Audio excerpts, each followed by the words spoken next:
UFC 293 was far better than anyone expected. We witnessed one of the biggest upsets in UFC history in the main event, where Sean Strickland pulled off a great upset after getting an undeserved title shot. He just outstrikes arguably the greatest strikers in the company's history, and he also became the first person ever to knock down Israel Adesanya in his whole MMA career. But what's next now? Who gets the title shot in this scenario where Du Plessis is a clear number one contender and Khamzat vs Costa also happening next month? Who is Sean gonna defend his title against? Let's check out the facts and do some analysis to find out what could happen next in the title picture of the UFC middleweight division, and also some big fights that make sense after UFC 293. I'm the guy with the Indian accent and you are on Fight Book.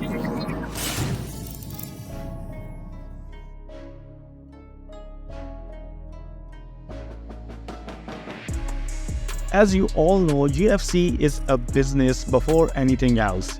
The best present example of this business is Colby Covington getting the title shot over Belal Muhammad just because he pulls the numbers. Chito Vera is also gonna get the shot over Merab Dvalishvili because the fight sells more. So there is no way UFC can let down their second biggest star in Israel Adesanya.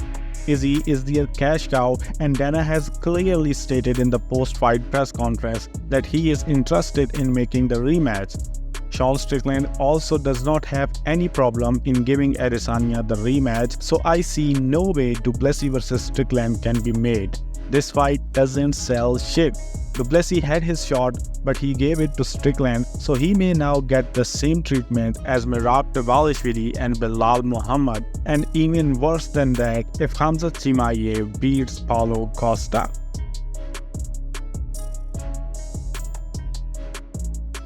If we look at the heavyweight rankings, number 3 is fighting for the belt, number 2 is its backup, and number 1 and number 3 are looking for a fight which can get them the title shot. And most probably, they will end up fighting each other because any other fight doesn't promise them a title shot.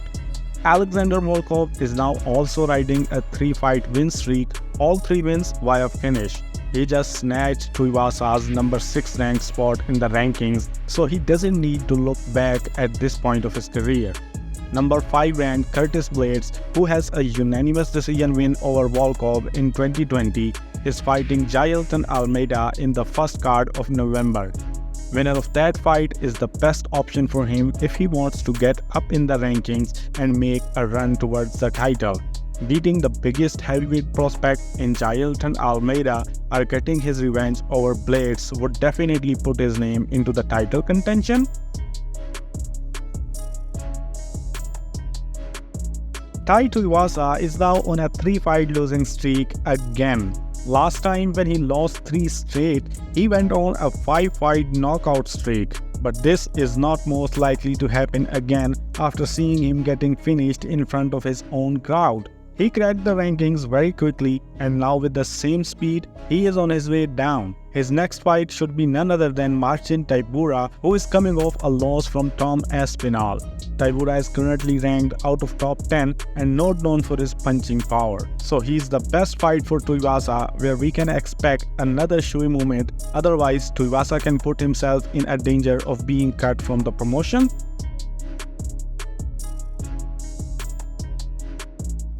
I don't think we need to discuss this one.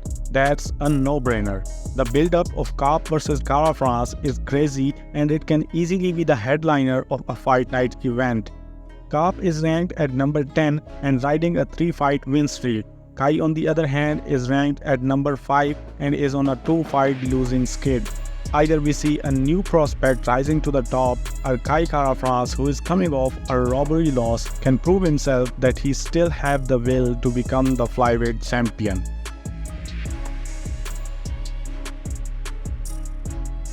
Justin Tafa is now on a 3-fight knockout streak and is on a roll. This is the time to get a ranked opponent next. There is a guy who is undeservingly ranked in the heavyweight division, and that is Marcos Rogerio de Lima. De Lima is coming off a loss to Derek Lewis and is currently booked with no one, so the fight between them makes sense for both of them.